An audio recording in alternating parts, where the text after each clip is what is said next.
attention now to breaking updates coming in.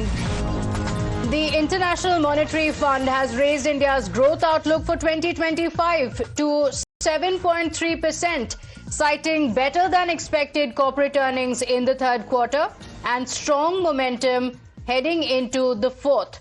So, endorsement that has come in and acknowledgement of the growth with the International Monetary Fund raising India's growth outlook for 2025 to 7.3%. My colleague Mohit Bhatt joins us on the broadcast with the details. And Mohit, this is acknowledgement. Yes, so this also comes amid a lot of politics that has also broken out over the growth story of India that we have seen. What are the details of the IMF and the growth outlook that it has raised for the country? Well, Pratibha, you see, a few days ago also, IMF spokesperson came out with a statement saying that if Indian economy would have an upward trend given the fact because of the domestic consumption. And earlier, the figures that were predicted by IMF, the current figures have surpassed that. So it's a very big news coming in from Indian economy, and growth is revised by 0.7% to 7.3% for 2025, and it is reflecting the better than expected outturn in the third quarter of year. Now, we know for a fact that how IMF has revised its Indian GDP growth estimate for 2025-26 to 7.3. Now, we also know for a fact that how the BJP a few days ago also took a dig at Rahul Gandhi, saying that while Rahul Gandhi says that Indian economy is a dead economy, Rahul Gandhi reiterates what Donald Trump is saying. But despite all the sanctions, despite all the tariff threat, despite all the global slowdown, and despite Rahul Gandhi demeaning our economy, the Indian economy is growing stronger, and perhaps that is why, again, after these numbers have been released, we will again see BJP attacking Rahul Gandhi over his dead economy remark. Back to you. All right, Mohit, thank you for joining us with those details. Pragya is also joining us on the broadcast. And Pragya, again, like we mentioned, there was also a lot of politics that had broken out, including some who even went on to say the economy of India is dead and this should come as a reality check.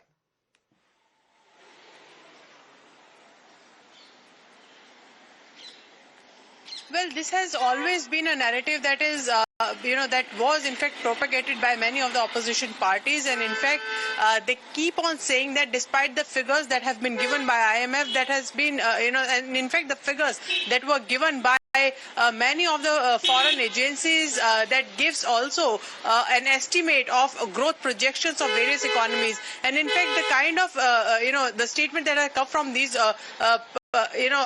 agencies is that that India is the shining rising star as far as economies are concerned, and the growth rate is way better than many of the developed economies. And this is why many of them are not even shying away from saying that there would be a time that India would become the biggest economy of the world. So that is also a kind of validation that is coming from various foreign leaders and also the agencies. But at our domestic front, and in fact in the home turf, government faces many of those opposition party leaders who say and have no faith in Indian economy, and not just criticize here in India, but they go abroad also and speak ill about the Indian economy and shows no confidence in Indian economy.